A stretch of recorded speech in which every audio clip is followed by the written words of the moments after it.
So I'm in a bit of trouble with my parents right now, and they're blaming me for everything that has happened.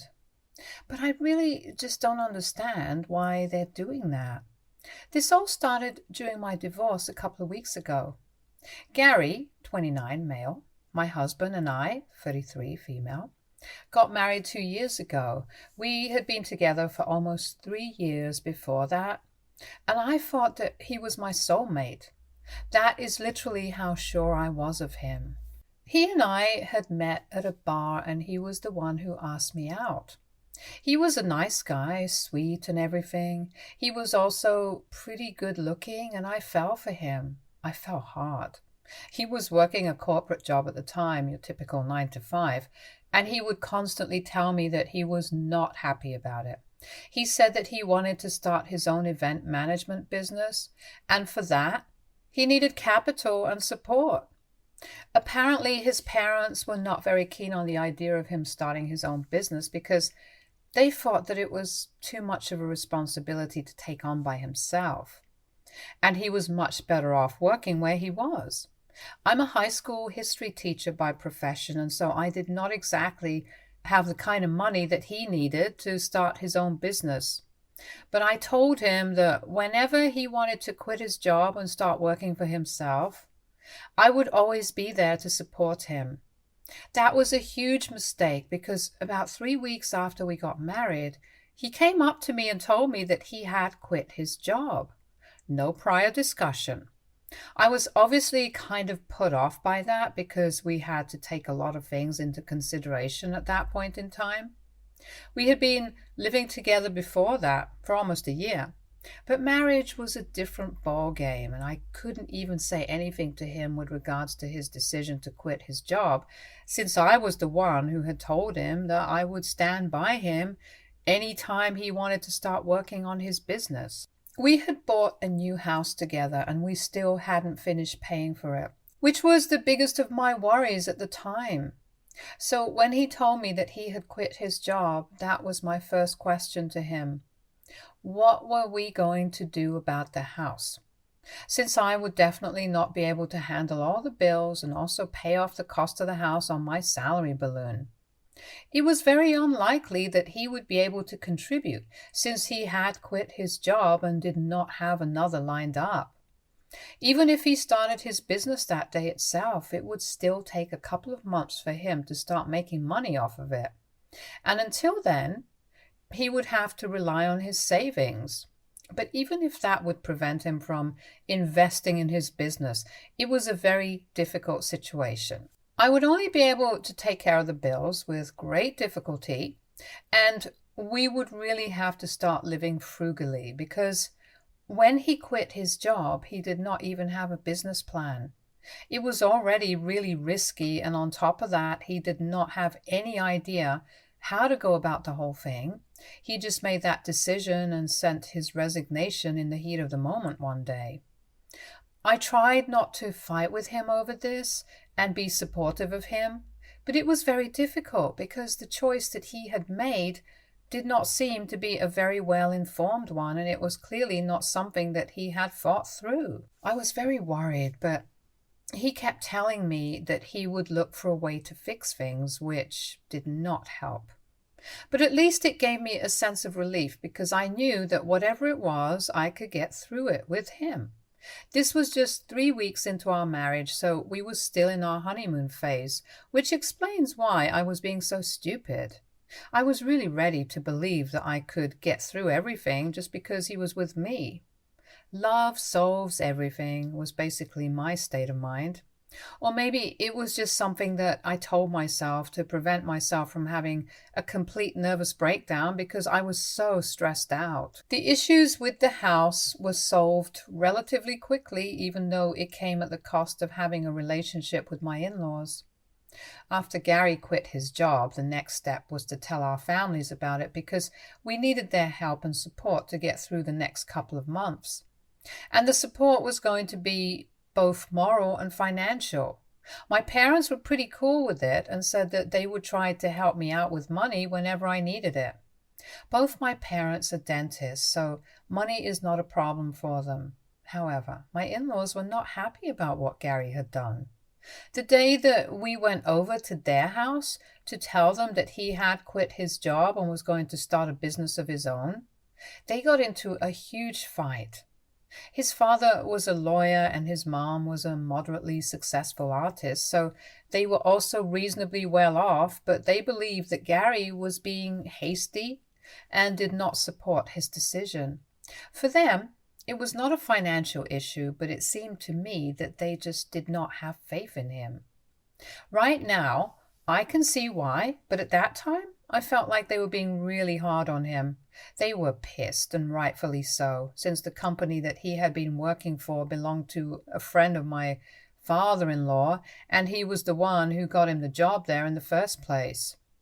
He was upset because he thought that Gary was being irresponsible and also believed that he should have saved some more money before he quit, and I agreed with it. But I didn't say it at the time because I wanted to take my husband's side. Anyway, their whole fight was based on the fact that he had quit his job without any notice. And that was really insulting for him and his friends since he got the job as a favor to his father. He wasn't exactly qualified for it because it was an upper management position and he did not have the kind of experience that it required, but he still got the job because of his connections. So for his age, he was doing exceptionally well, and he had thrown all of it away without a second thought. I can kind of see why his father was pissed off at him, but at the time, even Gary had a point. He said that he wanted to start a business of his own, and that had always been the goal. However, the job kept him so busy that he barely had any time to work on his ideas, and so he had to quit to get ahead. And he did not see anything wrong with it because it was all business. It was not personal, and it was not his fault that they were mixing the two. Both of them had pretty strong arguments, so I didn't say anything, but I knew that I had to support my husband no matter what. So after we left that day, I knew that I could not change his mind. So the best thing to do in this situation would be to support him and his dreams and have faith in him because I thought that it would help him. After that fight with his parents, they pretty much stopped speaking to him because they believed that he did not value them and their opinions, which is why he just always did whatever he wanted to and expected them to support him, even if they did not agree with what he was doing. They believed that he was very self-centered and everything had to be about him. Even after he got married, he did not change. And he didn't even think about the kind of pressure that he would be putting me under by quitting his job. His parents were actually the only people who were sympathetic to me and tried to think about my point of view at the time instead of just him. So a couple of days after that fight, they reached out to me and told me that they were going to pay off the cost of the house so that I would not have to worry about it. They knew that this was the biggest of my concerns at the time, and they were willing to help us out, most specifically help me out. During that conversation, they told me that they knew that Gary had been put in a very difficult spot. And I wanted to support him, but I also had to be practical and think about the real life consequences of what he was doing. Because I knew that he did not have a business plan. He did not have any investors. He did not even have any friends who were going to join him. So he had to start from scratch, and all his time, money, and resources were going to go into building his business. It was very unlikely that he would be able to cover the cost of living since he did not have enough money saved to make a decision like the one that he had made. And I did not earn enough to support him, so they wanted to help me and pay off the cost of the house. And I was genuinely more than happy to accept their help, because I did not have any shame in admitting that I needed the help and I could really do with the money. So I let his parents pay for the house, even though he was not happy about it, and he did not even hide it. He tried his best to convince me not to take their help, but I was not going to be an idiot. I told him that this was the only way that he would be able to get through the next couple of months and that we had to accept their help, whether we liked it or not. because he had quit his job and had put me in an impossible position by doing so. And now, if his parents wanted to help us, then I had every right to accept that help, because he did not consult me before quitting his job. So I did not have to consult him before doing this. I thought I was being more than fair, and after a while he decided not to argue with me because I had made it very clear that this was my final decision, and I was not going to entertain any more arguments about it. I did not have any idea how that was going to backfire, because I really did not have any time to worry about any of that. I got so busy after that. Gary started working on a business model, and I had to go out to work every day because now the pressure of earning more was on me. When both of us were earning, we used to split everything equally between us because I did not want to rely on a man, even if it was my own boyfriend or husband. That was something that was very important to me, and it was non-negotiable. I was well aware of the fact that he made almost twice the amount that I earned, but I did not care because I wanted the satisfaction of knowing that I was paying for myself and I was not a burden on him. He also never offered to contribute more instead of me. I'm not complaining, but I just thought that I would mention it since we were talking about this. But after he quit his job, I had to work twice as hard, and I even took up a tutoring job to make some extra cash on the side so that I would not have to rely on my parents or ask somebody else for money.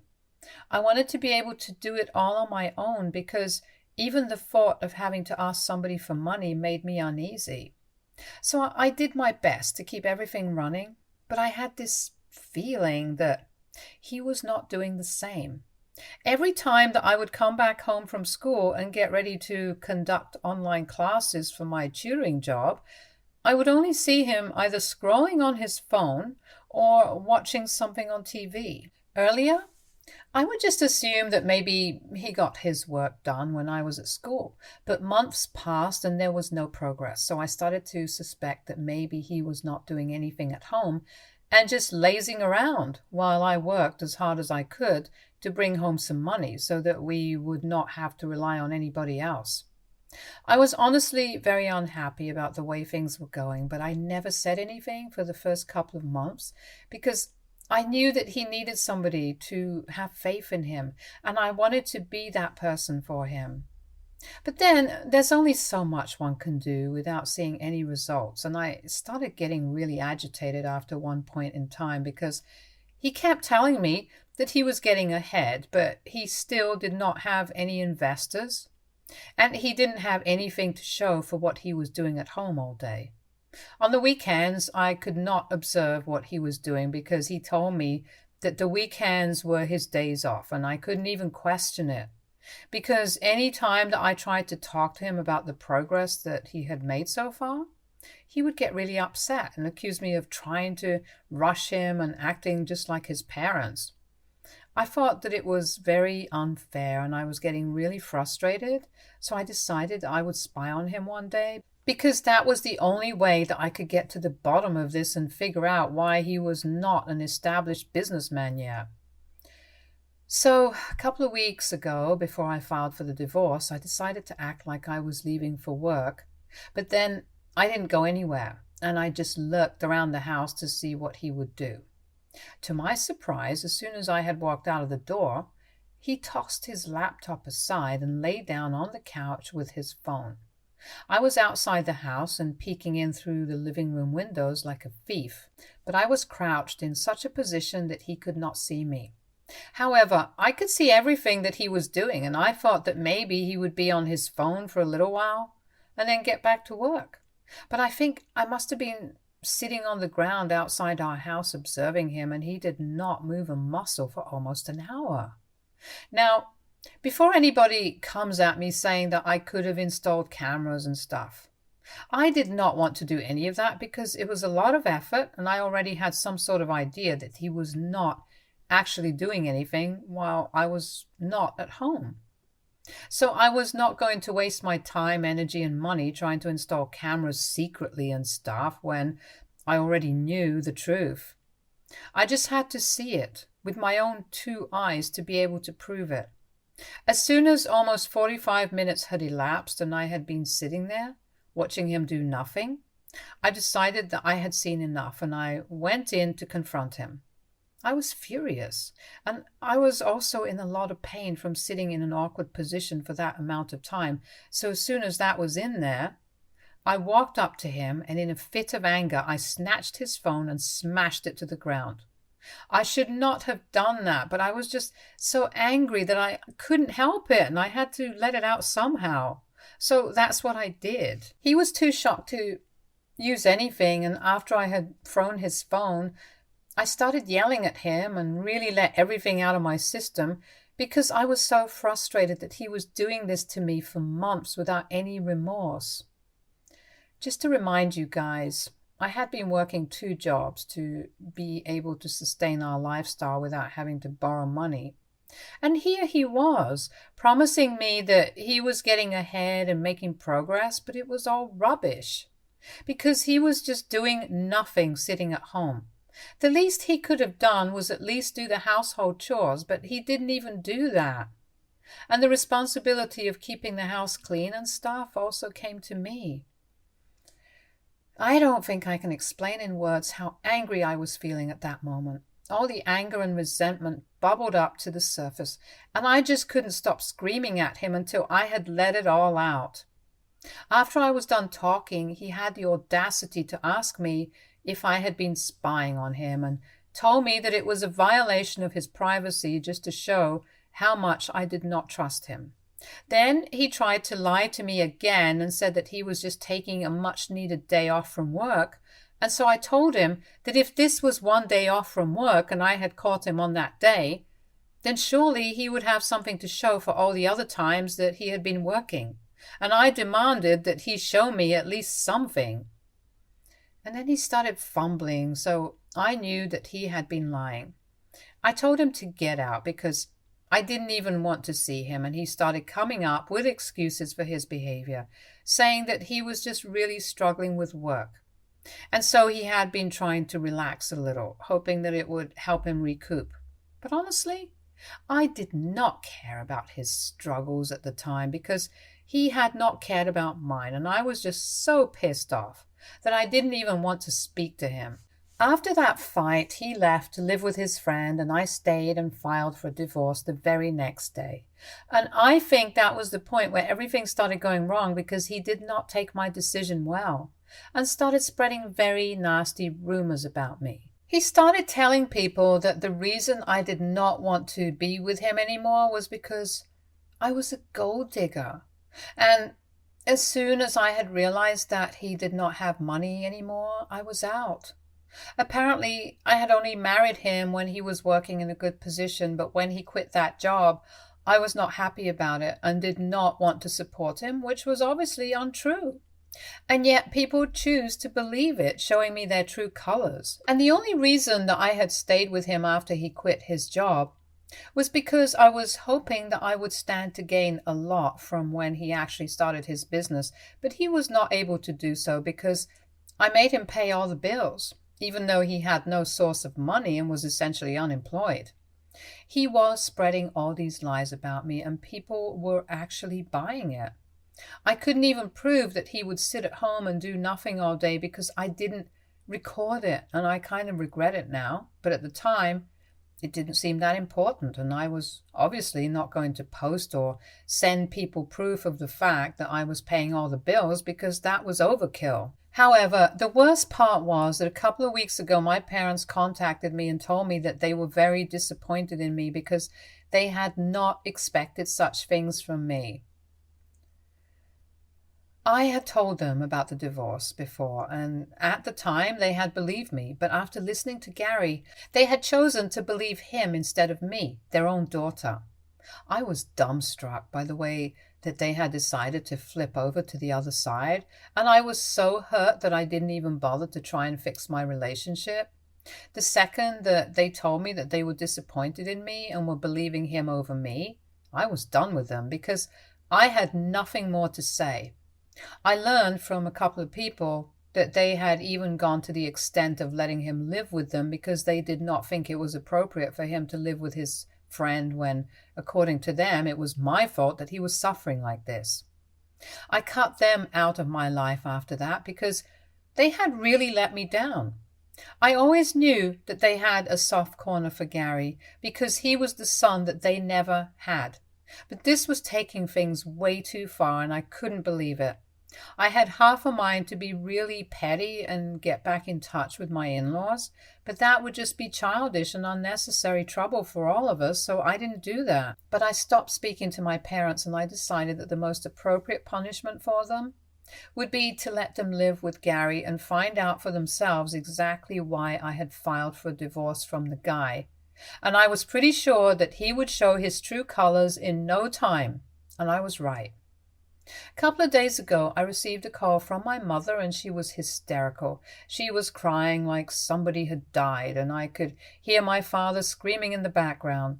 I waited for them to calm down so they could tell me exactly what the problem was, because they had called me after a really long time, and I was sure that something had gone wrong because of the way that they were acting.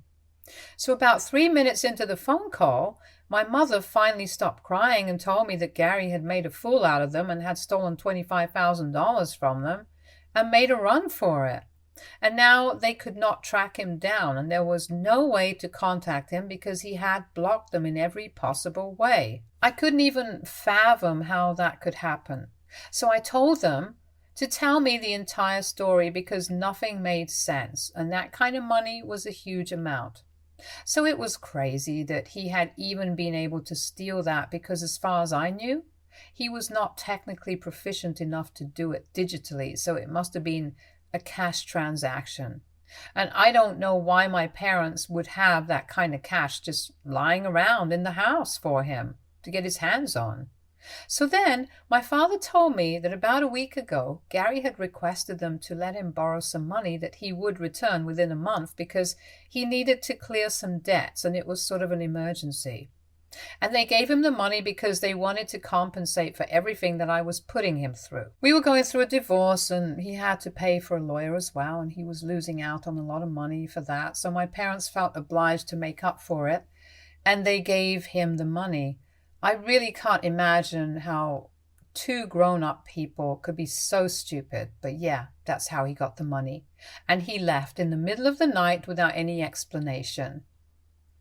And even after that, my parents were still holding out hope that he would contact them, but it started seeming less and less likely after he blocked them when they tried to reach out to him about when he would be back. They told me that he was nowhere to be found, and I was the only person who could help them because they knew that I was going to meet him soon enough. I didn't know what to say to them because this was their own fault, and I couldn't do anything to help it.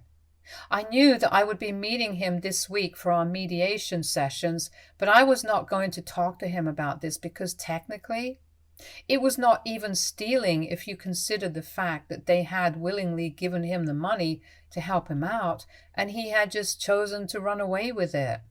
They did not even have any contract that said that he was obliged to return the money to them. So legally, they could not claim anything, and the money was gone. It was their own stupidity that had led them here, and I was not going to waste my time trying to fix their mistakes. So I told them that tough luck. But this situation cannot be helped, and they just had to deal with the fact that it was gone. And then they started getting mad at me and told me that this was my fault for not warning them about Gary, because clearly he had been lying about everything, and my version was what was real. I was so annoyed that I hung up without entertaining more of that conversation, because it is so stupid to imply that I should have warned them when in reality they were the ones who shouldn't even have doubted me in the first place.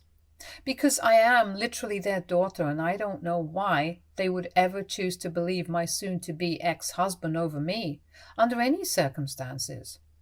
They have been texting me every day since then and telling me that I need to fix this somehow. And I don't even know how I'm going to do that because it's not like Gary and I even speak to each other outside of our meetings with our mediator. I did contact him yesterday to ask him why he would do this thing because it was so unethical and immoral. It felt out of character even for him, and he told me that I had taken money from his parents for the house so I could treat this as payback, which doesn't even make sense because both of us lived in that house, but that money was just for him. So I gave up trying to talk to him because he would do anything it took to make me look bad. I feel like a horrible daughter, but I don't know what to do anymore. AITA for not trying to talk to my parents after they chose to believe my soon-to-be ex-husband's side of the story over mine. Update 1. Hi everybody. After going through the comments on my original post, I have decided to block my parents for the time being because every text that I receive from them makes me feel very guilty, and I know that I shouldn't feel that way because they did this to themselves and I was not responsible for it. But I am a human being and I still do feel things even though I'm not supposed to. So I think it's best to just block them right now and deal with it later when I have the bandwidth to manage the situation. Thank you so much for all the advice and support. I really needed that to get through this week because I had to meet that jackal of a man yesterday. And it was all I could do not to punch him in the face because he looked so smug and pleased with himself. I don't even know how he lives with himself after the things that he has done or how I even fell in love with this guy ever. Update 2. Hello people. A lot of time has passed and I am no longer in touch with my parents. Even though I tried to fix my relationship with them and talk to them a couple of weeks after I had blocked them, they were not open to it and told me to get lost when I visited them. So that was pretty heartbreaking for me, but that's how it is and I can't help it. At least things are better for me on the divorce front because I got to keep the house and everything else, and I'm just waiting for the divorce to be officially finalized so that I can breathe. Things have been very difficult for me for the past few months and I can't wait for this to be over. Update 3. I'm officially a divorced woman now and I could not be happier about it. I decided to sell the house and move into a smaller apartment so it would be easier for me. I'm no longer in touch with anybody from my old life, be it Gary or my parents or even any of the common friends that we had, because they showed me that I could not trust them, since they believed the rumors that Gary had been spreading about me. So now it's just me and a couple of people that I can actually trust and rely on, and you know what? I'm happy with this life because it's much better than before now. Stay tuned for more stories from our girl relationships.